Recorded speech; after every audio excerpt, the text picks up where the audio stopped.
Hello, and welcome to this week's edition of the Scrimshaw Show. My name is Evan Scrimshaw.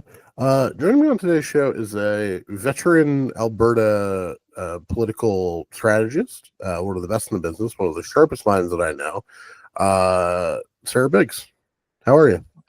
Hi, how are you? Thanks for having me. Happy to have you on. Obviously, it's debate week, and it is. I need somebody who actually. I have a limited pool, so it's funny. I have a lot of friends who are from Quebec. I have a limited pool of people who are actually, eligible to come on this podcast because of their commitments, and therefore I needed somebody who understands Quebec. Given that this week is going to be, in many ways, Anglos say dumb shit about Quebec week. Obviously, both Pierre Poilievre and Mark Carney did Tout le monde en parle last night. The French debate is Wednesday. So we're going to touch on those. We're going to touch on the state of the campaigns in general and do some Alberta because that's where you are currently residing. But I think anybody can tell from the accent that you are reborn. 100% Alberta. I was born in Quebec, in Montreal. Exactly. At Saint-Justine Hospital. Ooh, interesting. Okay. I think I'm just kind of doing this. This is just kind of how I'm doing it with all my guests at this point. Like, what's your high level takeaway from the campaign? Where do you want to go with this? Like, what's most interesting to you about this? Take it wherever you want to go. Well, okay. Well, the campaign's been somewhat boring and not boring at the same time. Like, there's two sides we can pick. Boring because there's no big scandal, I don't care what people say about Brookfield. I don't care what people, it's boring on that side. It's not boring because the CPC has lost over 20 points in a matter of weeks. That is the non-boring part. Also, the non-boring part is a lot of conservative veterans like myself, Kory, Teneycke. We've been calling out for a pivot, for a change. But it has not happened yet.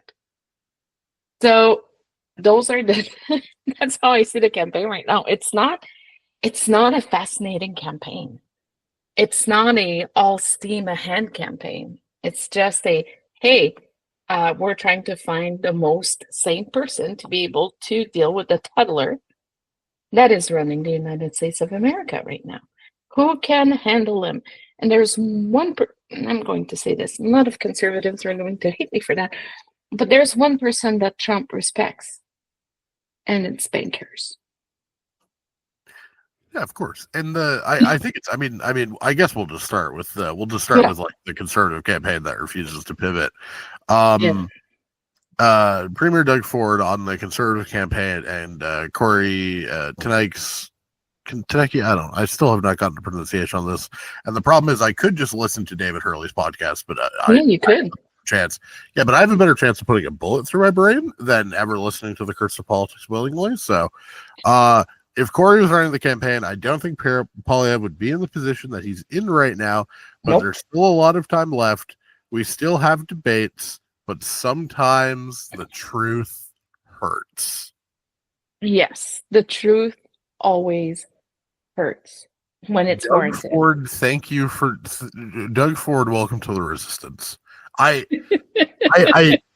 so funny.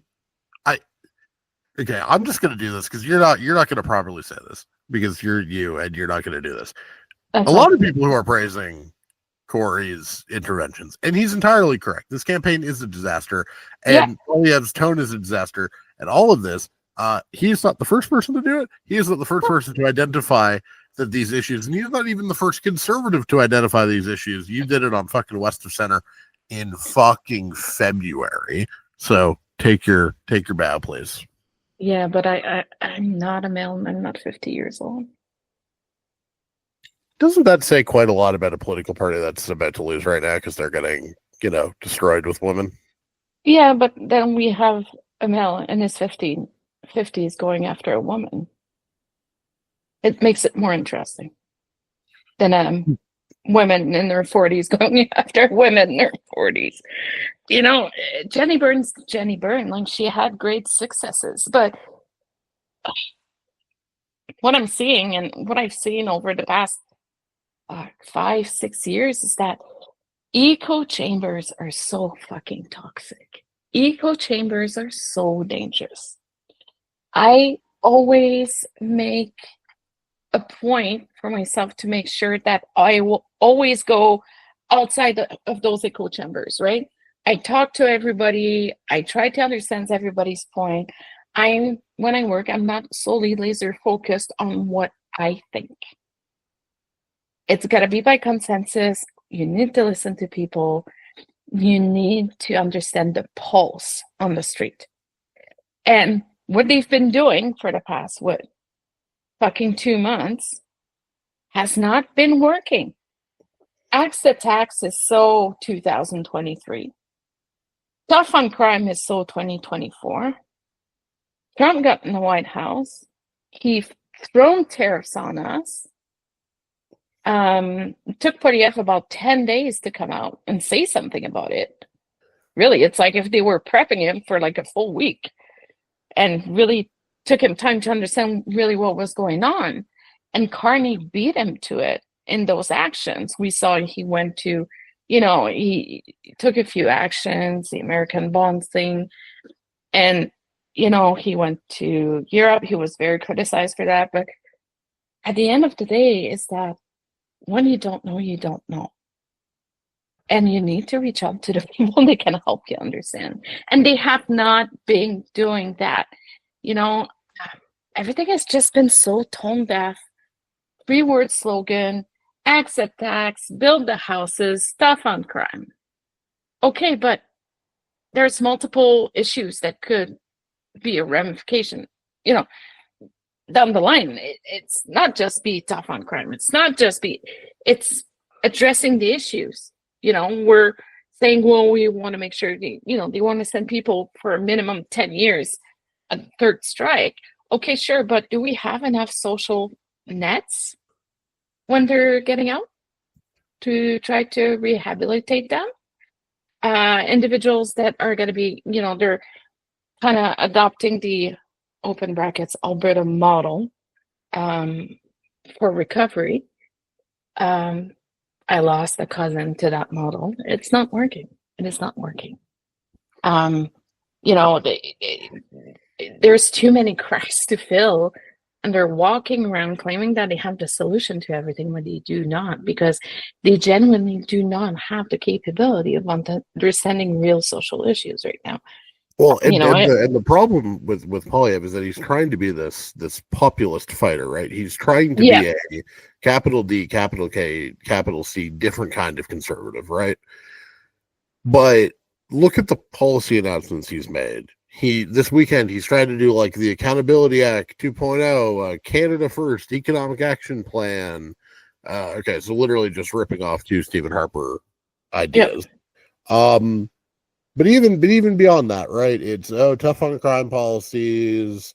It's a bunch of boutique tax credits. It's a bunch of tax gimmicks that are going to cost a lot of money, and they're going to, for some reason, pretend won't. But it's an extremely like Harperite traditional conservative policy agenda at a time when you were trying to prove to be, again, a different kind of conservative. And the problem for Poilievre is that if the appeal is that you are a different kind of conservative, that you can be trusted by people who have traditionally voted Liberal in Atlantic Canada, Liberal or NDP in Northern Ontario, and NDP in Northern Vancouver Island, Kootenay, Skeena, Powell River. Like, if that's what you're trying to build, you're trying to build a coalition of working class areas that are economically disadvantaged and in a lot of cases need the government support, but have culturally conservative views on guns, abortion, homosexuality, trans rights, whatever. Yeah. You can't just tell people you're on your own. And the problem at this moment, like the tariffs, like his tariff response being, well, we're going to put tax cuts. We're going to use whatever money we raise from tariffs on tax cuts. I was like, oh, so you don't get it.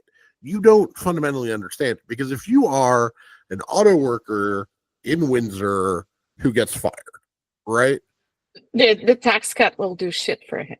Because you're already not it's- paying any taxes. they're all going to be Whatever on the tax line. you have paid in the first 3 months of the year, okay, you'll get a tax cut on those taxes, the very little that you would even have to pay. Yeah, you'll get that money in 2026 sometime. But you know what angers me is that, they're saying we're giving you a 15% tax cut. The normal, the person is not too informed on how taxation work, or doesn't follow the news, or is not, necessarily well versed in that area, will think that their taxes will go from 25% to 10%. There's a lot of people that actually think that is going to happen, but it's not. There's also such a dishonesty in the messaging right now, and really trying to get some easy votes with easy traps, or like we call it in French, I get that, but it doesn't make sense. It's not how it works. He didn't present any plan to protect, Windsor and, the Ontario automotive industry. There's a lot of issues down there. We're going to have issues with tariffs with, will this piece that we're using to manufacture, let's say a RAV4 in Ontario, has a tariff on it or not? Or does this piece have the chaos that it has created is insane. And you were talking about you're on your own. I remember when COVID hit and CERB came to life, and Polyev, and that's something that marked me quite a bit, because at the time I lost my job because of COVID. I was working in government, and I was pregnant, and Polyev was saying that he did not believe in big fat government programs. So he's talking about immigration process. Last night to he was talking about processing immigration requests faster and all that, but he's talking about bloating the democracy right now, because the democracy cannot work any faster than it does at the moment. So there's a lot of contradiction in his message, that he's saying, well, for each dollar we're going to be spending, we're going to be cutting $2 somewhere. But where are you going to cut here? Are you going to cut on childcare? Are you going to cut on healthcare transfers? What are you going to be cutting on? And that's where the lack of, mental clarity on those matters, I think that's what contributed a lot to the swing voter in the center, that is okay voting conservative once, liberal for next two, and going back to conservative. I think that's why the liberals have managed to grab such a big share of those voters, is because their economic politics are making a little bit more sense right now. Yeah, and I think the other thing is, the conservatives are spending a ton of money, right? They're allegedly, gonna get defense spending up to 2% fairly quickly. They're offering over $20 billion at least in tax cuts a year. Most of which, and that number is definitely low, because that I remember it was 20 billion before the terrible GST nonsense for Canadian made cars and a couple other things. Yeah. But let's just say 20 for the sake of it, even though it's probably closer to 25.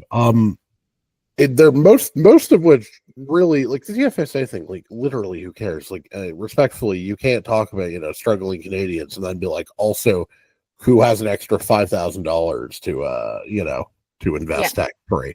So that's just hilarious. The TFSA increases tone deaf. Well, yeah, and then even when they have good announcements, they fuck up the politics of it. I remember it wasn't this Friday; it was the Friday before, when Polyev was in Trois-Rivières for the intimate partner violence announcement. I don't even remember the details. Stiffening penalties for abusers. Great, cool, legitimately fantastic. Great. Unfortunately, conservative press policy is so, in terms of who's asking questions, whatever, is so bad that when the CBC talked about that announcement, they spent more time talking about press policy, the CBC, and sort of questions of issue management than they did actually talking about the politics of such an announcement, which massively reduces your ability to talk about the fucking announcement. You're the point of announcing something, but and also, why are you fucking wasting a good, like, I don't want to say centrist because, like, I don't, like, sort of apolitical announcement, right? Harsher sentences for abusers, for perpetrators of intimate partner violence should not be a political announcement. You should announce that and get a bunch of just credit from even liberals, but liberals, progressives, whatever. But you fucking, one, you waste it on a Friday. Two, you waste it by pissing off the media and ensuring that you don't get very good coverage out of it because, again, it's the press that you have been shitting on. They're not good at this. They're running a campaign that is like structurally weak. And the point I keep sort of hearing from people and sort of feeling myself is like, this is not a perfect liberal campaign by any means. We're not doing it. It's bad, whatever, move on. I'm not devoting time of energy in a column or a podcast on it, but like, this liberal campaign is not perfect by any means. Carney fucked up Paul Chang completely. He absolutely fucked that up by not firing him the moment those comments came out. Not great, right? This campaign has fumbled. I'm not really sure why he left the campaign trail earlier this week for a cabinet meeting. I mean, my guess is that he needed to be in Ottawa to prep for Tout le monde en parle, but like, and the French debates, but just fucking say that then. Don't go back, like, don't go back into prime ministerial mode and then not answer any questions. Like, it's just not, this campaign is not perfect, partially because a lot of people who are running this campaign have never been the most important person. They've been high up, but they haven't been, this is a lot of these people's first campaigns too. Obviously, this is Carney's first campaign. First campaign again as the true decision makers. There's a hierarchy thing, and but I but the Liberals are winning and they're winning big. Like, I don't know what to do with the fact that the Liberals are winning big. They're not running a great campaign. They're running a good campaign. They're not running a great one though. This isn't, they don't have the world's most charismatic leader, and yet they keep projecting for like 195, 197 seats. Like, which means which means the Conservative campaign just sucks, right? Because if Carney's campaign's only good, and the lead's bigger than it was 3 weeks ago, like this Conservative campaign is a disaster. Well, I think that it's all going back to the pivot we've been asking them to do, right? The election issues have changed within the past 6 weeks. They have not been able to, nor willing to adapt. We've seen a few, rehashed slogans. It was bad. Like, my eyes were hurting when I was looking at the cardboard piece and from the podium. They have been so comfy in the polls for the past 2 years that they genuinely, I strongly believe that some people at the party genuinely believe that they will pull that kind of October surprise, but on election day, right? And they're going to be able to pull this through. But there's also that, we were seeing this with Main Street, CP's at 42%. Doesn't matter how many people vote Conservative in Alberta. Doesn't matter if they increase their vote share by 10% in Alberta. It does not matter because it does not give you more seats. So they have not been able to address the current issues. Poilievre is extremely weak on Trump. They have not been able to bring, retaliatory tariffs. Their messaging is not quite clear. He didn't really say what he wanted to do about oil and gas, which is, related to my province and Premier Smith. There's a lot that has not been addressed. And right now, when Trump is joking about the 51st state and all that. People want to be reassured. Sure, Carney is not a politician. He's everything a politician should not be. But is he acting like a calm, reassuring, I would say, prime ministerial way of acting right now? Absolutely. He's not just throwing out slogans. The guy has been doing some really good things. He managed to back up on some of the tariffs. Some will say that's Premier Smith's doing, but we can talk about that for another day. But I think that, again, echo chambers, they're stuck in their bubble. They think they're going to get this. But for the Bloc to lose votes to the Liberal Party, that's when you know your campaign really, really, really fucked up. When you're looking at Quebec and the Bloc is going downhill, the Liberals are at a historical high, and then you got a Conservative just being like, "Hey, how's it going? We're losing," and they're not doing anything. Like he was talking last night about, I want to keep French CBC, but I don't want to keep CBC because state media bad. That message does not resonate well with majority of Canadians. Well, yeah, it does not. You know what people in Skeena and Campbell River and They listen to CBC radio. London, well, one, they need the CBC, but you know what they really, really fucking love? Quebec getting things that English Canada doesn't. They really love that. Always a big fan of the concessions to Quebec, right? Oh, especially Alberta, right? If Quebec's getting something, the rest of Canada does not. Like, we're not going to be hearing the end of it. And also, we need to remember that one cannot function without the other. Yeah, no, that's no, that's like the not even secret, but like that's the very little secret of this, which is but they don't like get they it. are not really two org structures in like an actual meaningful sense. No, but they don't fucking get it. Like they don't get it. Because defund CBC, it verbs it down, right? 18 months ago. Yeah, but it verbs it down. Cute. That's all it takes. It does. You don't touch the CBC. Like Hockey Night in Canada was a staple. Well, you know what? I'd like to say that if Hockey Night in Canada was still really a thing on CBC, everybody would have been like outside with their pitchforks. Protesting against shutting down CBC. Yeah, but it's just because it's not. Harper is the worst, so we don't have that anymore. Yeah, I know, but it's like because it doesn't fit with narrative. There's a convenience of narrative that we need to assess here. I can't wait until one of the Canadian teams, it's likely one of them will at least make the second round. Can't wait until there's another round of controversy because the CBC doesn't pick up a game, and it's like, well, the reason that they didn't is because they can't afford it. Stephen Harper's CBC board vetoed the idea of spending the money on hockey rights, but whatever.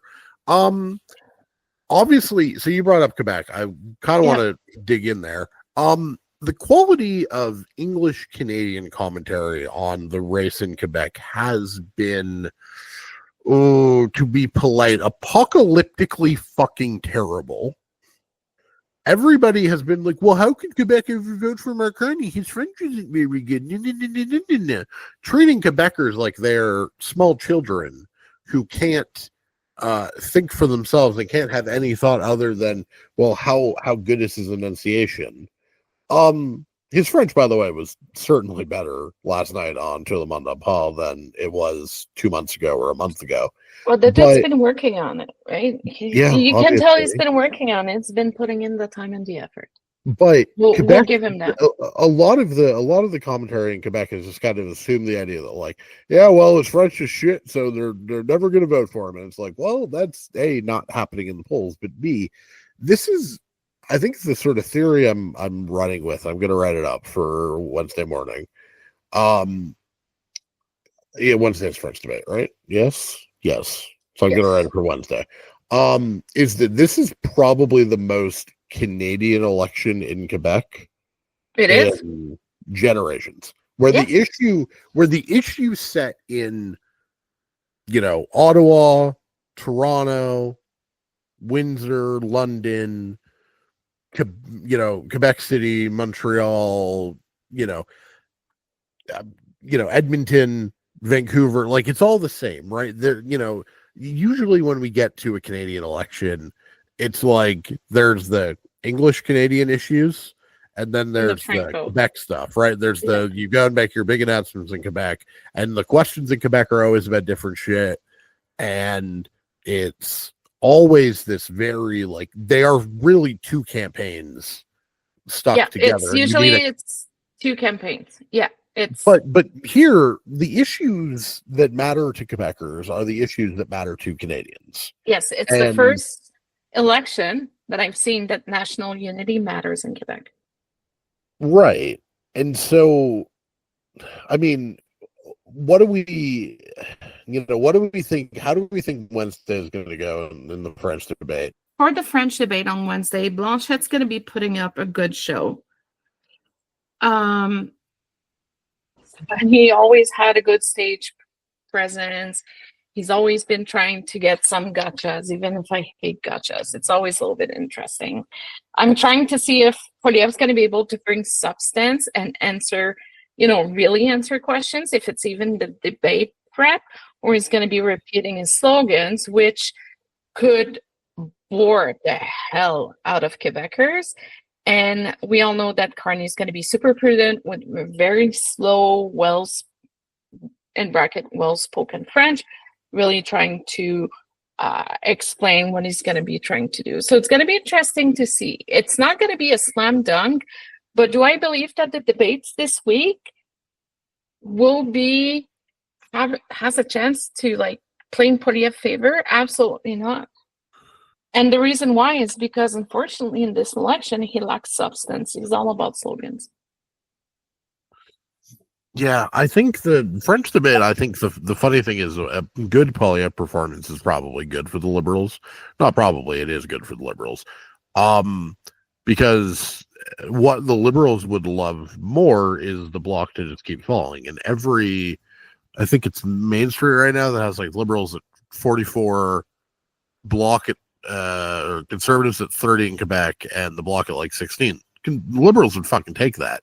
Yeah, would the Conservatives win a few Bloc seats, if that were strictly, literally to happen? Sure. It would also crater the Bloc vote in a lot of key Liberal Bloc marginals, and it would deliver the Liberals as many, if not more, seats. So I think Poilievre being pretty good, if he can do his sort of aw shucks to the Mondon Paul sort of, softer, kinder Poilievre thing. I actually think that would be that'd be a performance that'll help. I also think the French debate is hilariously the value of the French debate is really hurt by both leaders doing pretty well on Radio Canada last night, because it's sort of if Carney had done badly, right, then the French debate would take on all of this sort of huge tension of can he meet the moment? Is his French good enough? Right? There'd be all this panic about it. Mm-hmm. And he did fine. And whether it was good or fine, whatever, he did good enough. And now it's Quebec is gonna, it's not this hugely important, oh my God, Carney needs to win the debate or else he's screwed moment. It's just kind of he can probably get away with fine, because he's never going to be good. He's never going to be aesthetically good in French, right? He's never going to be super charismatic. He's never going to be super comfortable, or at least not yet. And so, because he's still, you can almost literally see the gears moving in his head, right, as he's trying to figure out, I feel for him, 4 words ahead what he wants to be saying, in a way that you just don't do that when you're speaking your native language, or when you're fluently, properly bilingual. And that's fine. It's very clear that Quebecers don't give a shit. They don't care that he is. They appreciate the effort. But here's the thing. I was talking to a lot of my friends from high school. Promotion of 2000. We're old. And what's interesting is that a lot of the Bloc voters that I've known are voting for Carney. That's interesting. And they are hardcore Bloc voters. I'm talking like they vote PQ and they vote Bloc at the federal level. But this election, they're like, no, we're not going to risk it with a party that can do a little bit, but not too much. We don't want Poilievre. We want Carney to be running the next 4 years and dealing with Trump and what may be coming our way. So there's a real shift, I would say, in the electorate and how, in Quebec, it's always been, everybody's been always so harsh on one's French. But this time around, I think they're going to be a little bit more lenient, because as long as Mr. Carney is showing effort and progress, that's all they care about. If his French would be stagnant, they would be like, fuck, like, no. Well, and they like Carney. That's the other thing. And they like Carney. You're a lot more willing to overlook or forgive things or give people the benefit of the doubt when you already like them. Yeah, and that's the thing. It's Carney's the least politicians of all politicians, but he managed to play his disadvantage of political experience to an advantage of, I'm not like the other guy. I'm not a career politician. Private sector is much easier, more money, less work.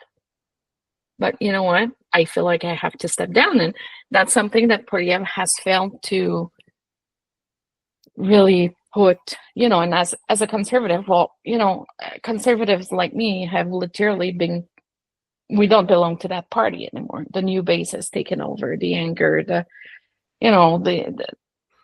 slogans, the battles, the people that decide to associate it with. I personally, as a conservative, do not associate with them. And for that, we're just being ostracized for it. But at the end of the day, it's know your audience, put the effort in, read the fucking room, and read the newspaper, and go talk to people to see, hey, what do you want? What are your struggles? And I think that there's been a lot of lack of homework that was done because, again, echo chamber.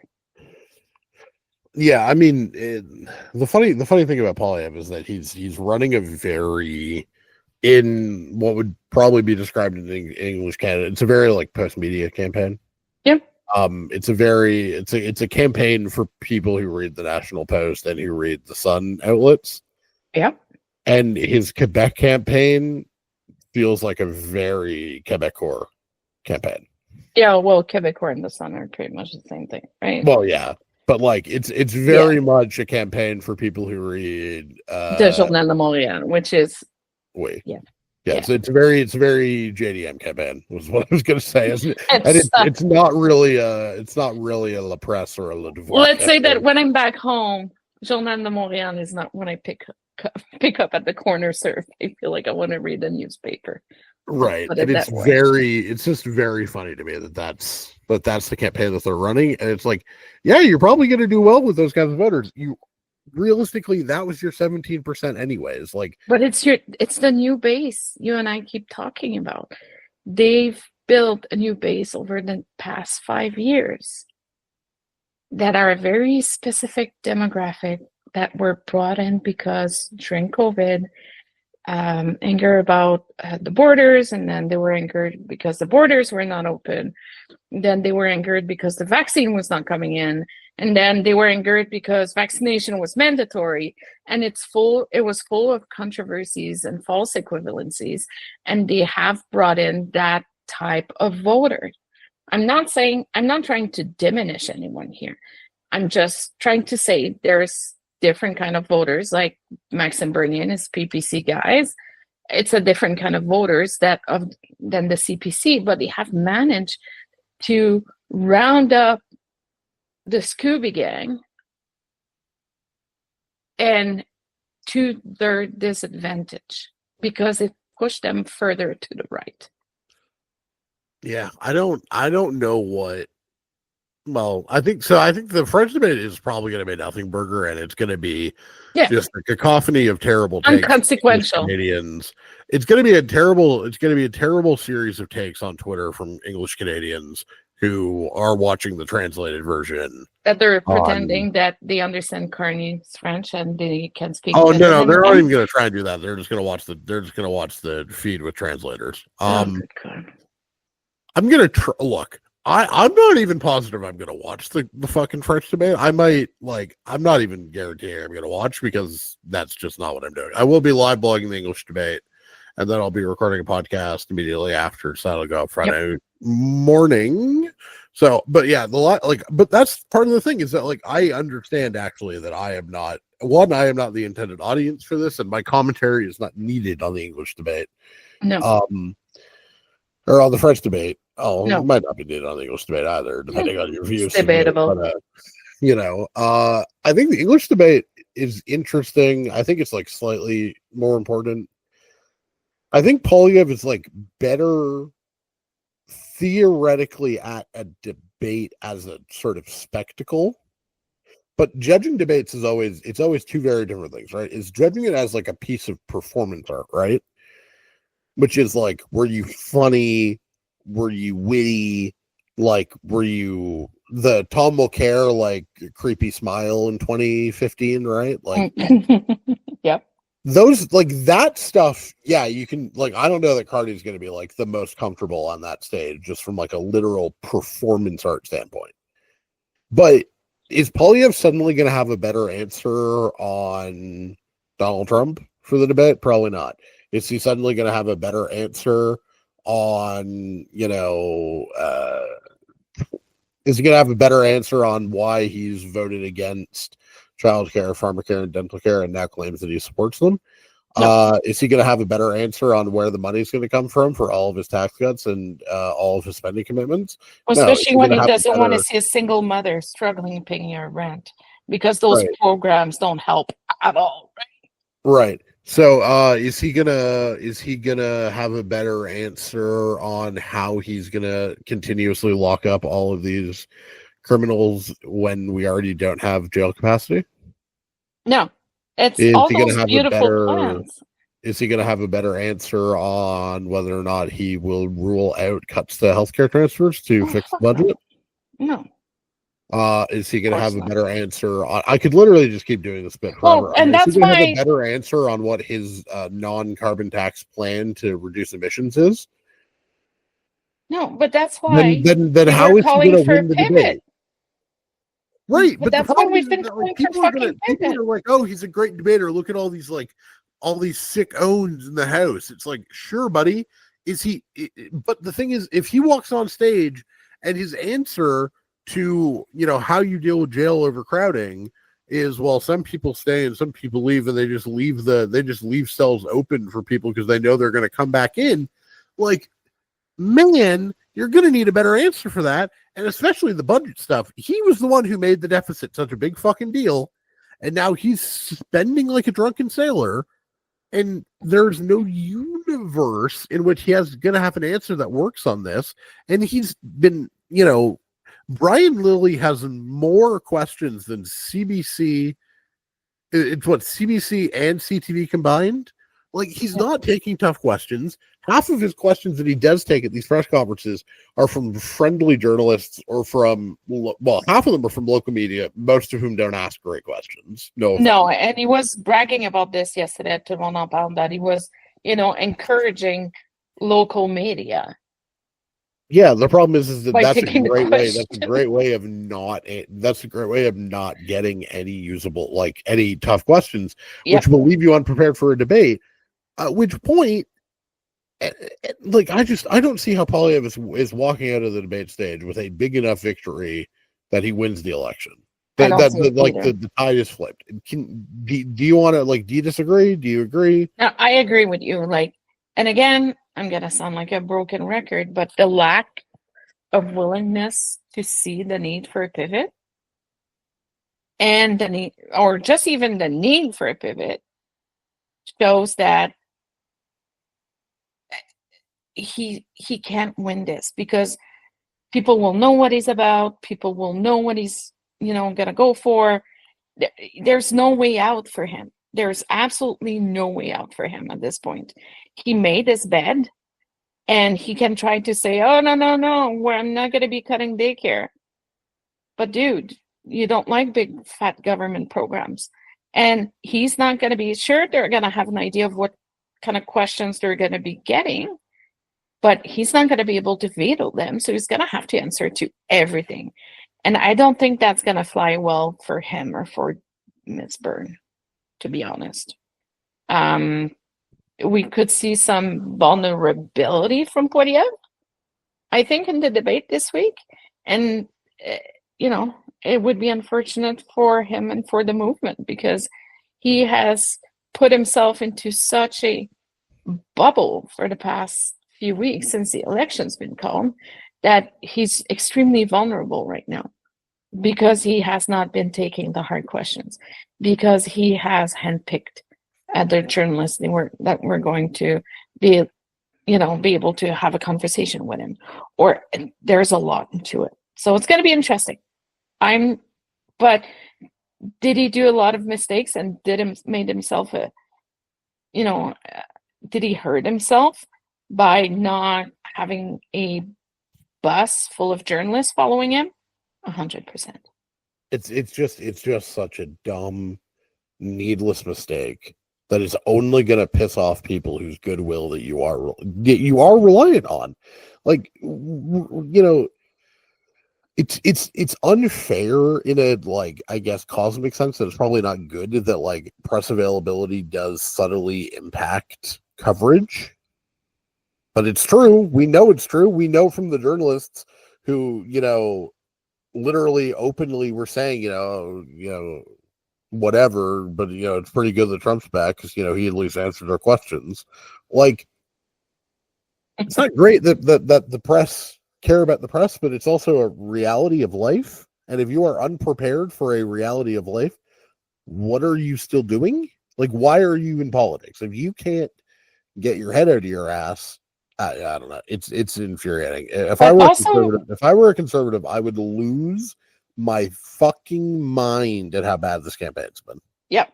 Oh, and a lot of us have been, but we don't know what we're talking about, apparently.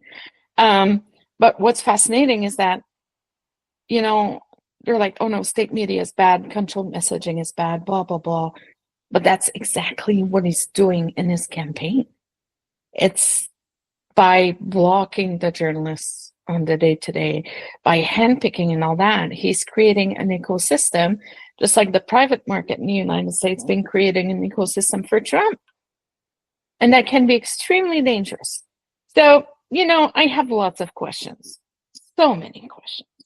He's saying that the CBC is not needed because the private market is, already have offerings for this. But, dude, you won't even take questions from the private market when it's your biggest election of your lifetime. And the chair is in play. And you can't even, be even willing to compromise even the slightest. For what? It's frustrating to see as a conservative, because I've never seen that in my life.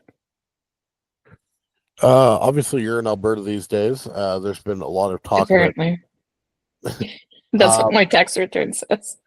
There's been a lot of talk about liberal surge in Quebec. They're up to, I think, the low 30s in my polling average right now.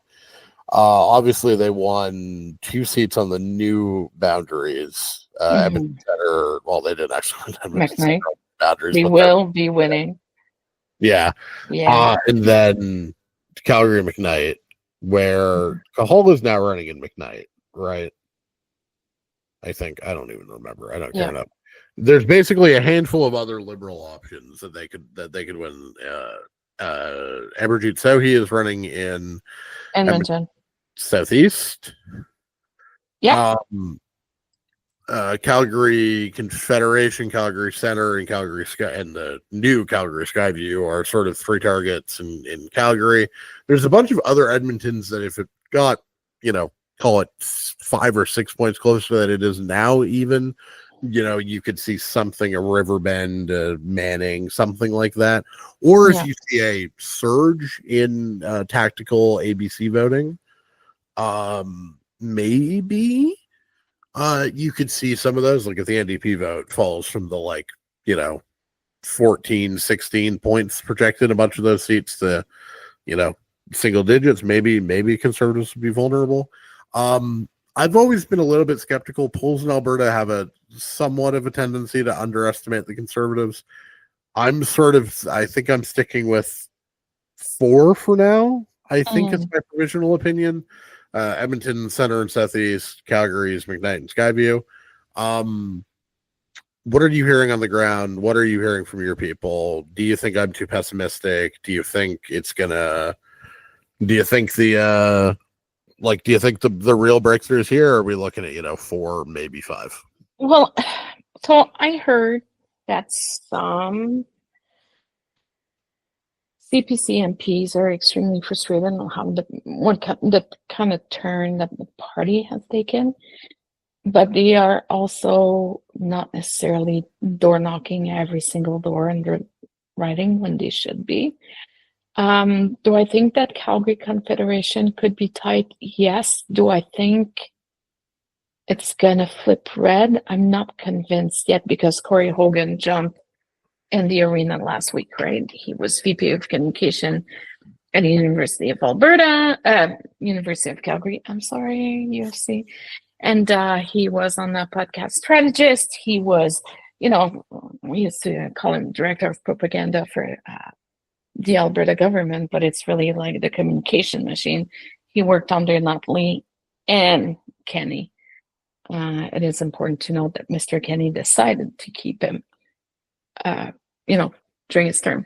So I think it's going to be 4, maybe 5, but I don't, if Mr. Loyola would have not been disqualified or kicked out of the race, maybe they could have gone to 5 or 6. But on the ground, I hear a lot of business people even considering voting for Carney. Or I have people look at me and be like, well, I better fill out my green card application so I can move to the States, because there's no way I can do another 4 years of Liberal. It goes both ways, right? A little bit more, less of a gut reaction downtown Calgary than in, rural Alberta.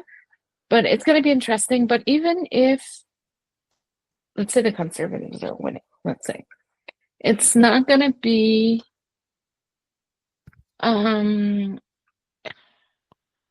it's not going to be a sure win for Danielle Smith like she thinks it is. A lot of policies that Poilievre is talking about goes against a lot of the legislation that she's been putting out for the past year.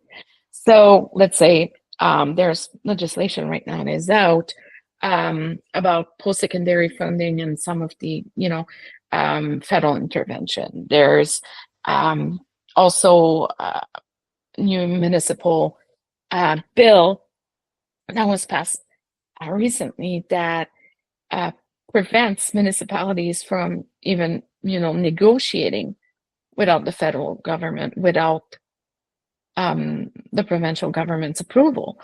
So I think that we're going to see Poilievre and Smith clash more than what you think they would be if he wins the election. It's going to be fascinating, because at the end of the day, they're not the same kind of conservative. They're very different. In Alberta right now, we have chartered facilities that are going to be allowed to use, private surgical rooms in public hospital, surgical facilities, which is interesting. They're going to be able to, bring in a profit. How amazing. Since when did we say okay to medicine with a profit? Our healthcare is being dismantled right now. A lot of things that are coming in are going against the Canada Healthcare Act. It's going to be fascinating. There's no big win like we think there would be for Alberta if there's a conservative government going in. Why? And also, Let's go back to Mr. Harper. well, and of course, Danielle Smith's list of 9 demands, Oh, or else she's gonna vaguely flirt with separation. Respectfully, Pierre Poilievre can do whatever he wants. He can pass whatever bill that he wants in 60 days or 90 days or whatever timeline. That's not going to build a pipeline tomorrow. Like, respectfully, Poilievre can pass whatever bill. The courts are not just going to suddenly be like, yep, all Indigenous communities, all requirement to cooperate. Repealing these bills are not going to reduce the institutional instability. That's why Stephen Harper failed to get a pipeline built. Mm-hmm. And this will be the last point. Can we just talk about how Rick Bell is a fucking coward? Mm-hmm. Calling me a snotty liberal blogger. Oh, we didn't get to talk about this last week because I didn't do a podcast last week. But Rick Bell being like, yeah, let's take the views of a snotty liberal blogger without A, naming me, or B, linking to me. One, I feel like that should run against some like plagiarism rules to be like, yeah, I'm just gonna just quote at length somebody without naming who they are. Mm-hmm. And B, buddy, go fuck yourself. Go fuck yourself. Oh no, I'm a snotty liberal blogger. Yeah, you're also a petulant little fucking man-child, you piece of fucking shit. You this fucking, oh, woe is me. How dare somebody tell Alberta that we're not the super special, wonderful little, star that we are. No, fuck you. This isn't the fucking participation trophy country. Fuck you. You're advocating for nonsense. We do not have to bend over backwards for you. It is perfectly acceptable for my snotty liberal blogger ass to be like, yeah, if you want to leave, go fuck yourselves. Leave. Like, who cares? I don't want you to leave. I'm not needing for you to leave. But at some point, man, if Danielle Smith is going to continuously hold my country to hostage, if Preston Manning is going to write a Globe and fucking Mail op-ed saying that Eastern Canada needs to take seriously the prospect that Alberta might leave if we elect Mark Carney, We've been saying that for 25 years. Fuck off and don't let the door hit your ass on the way out. I'm going to say this. I went through referendums. And it's not something I'm willing to put my kids through. It's stressful. It can get nasty. I don't want it. I don't fucking want it. If you are not happy, like, I was not unhappy back east, but I was like, oh, Alberta would be great. I moved, right? I packed my bags and I went. If you're that unhappy and you're willing to cater to, I was even joking the other day, I was willing to create a GoFundMe to help with moving expenses. You know what? I moved some stuff recently from my dad's condo across the country and cost me $7,000.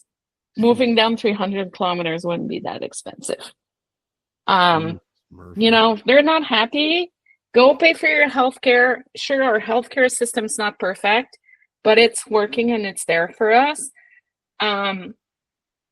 Just go. Like, if you're that unhappy, and I'm pointing at some very, very popular far-right conservative Twitterati right now, extraordinaire. Just go. No, it's Twitter. Just go. Twitter. We're never calling it. We're never. we are dead naming Twitter until somebody forces me to at gunpoint. Sure, that works. But you know what I mean. Like, just go. Like, why trying to destroy everything that we've worked so hard for an ideology that doesn't even make sense and will never pan out? Why putting more uncertainty on our province? It's not going to help.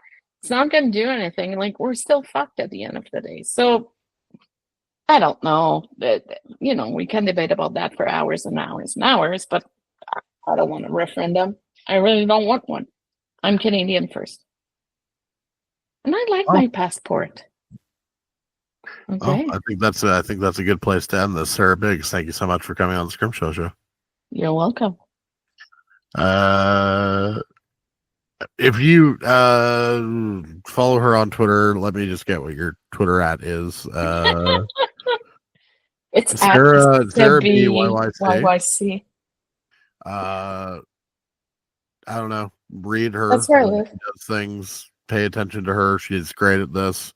Follow me on Twitter at eScrimshaw. Same on Blue Sky. Political writing, other stuff. I will also be having a masked NHL playoff preview for the not for the Lions anymore. Jesus Christ, kid. I used to have my outro fucking down to a science. I had done it so many times, whether on this podcast or when I go do other people's podcasts, and it's now not. And now I don't work for the Lions anymore, and so my outro is all completely fucked. And I still want to do it. I will have a big NHL preview for my Substack this week because, frankly, I don't really give a shit if people aren't going to be happy about it. Well, some people are not going to be happy about it. But do you have the Habs winning? Probably. I think they have a better chance than a lot of people will say against Washington, because Washington are not nearly as good as their record. But I need to dig into all the fancy stats this week. Washington has one player. Well, Washington are on fraud watch. I just don't know. I'm gonna dig into everything on Friday. I have booked out my day on Friday. I'm just gonna be digging into all of this stuff. I'll publish. But my Habs will win. No, the one prediction I will confidently make: Sens are beating the Leafs. That's happening for sure. I apologize to my friend David Bulls at Canadian Press for that. Well, he's a hardcore Leafs fan, and I like hockey too. In fairness, I think most Leafs fans are more terrified of this matchup than they're letting on, given how well Ottawa has played Toronto in the last few years. Plus the fact that the Sens are just really good. They're always scared. That's fair. Well, they're also scared of their own team shitting the bed, because they have a tendency to do that. Yeah. Anyway, so I'm gonna just be publishing it on my Substack because I don't have anywhere else to publish it, and I need to write it, just for my. If I'm gonna get through this campaign sane, I need to treat myself, and one of the things that I am going to treat myself with is writing a massive preview of every single NHL series. So it's like you have that. I go ride my horse every day. Yeah, well, very different structure, different folks, but thanks so much. Yeah. I'll talk to you later.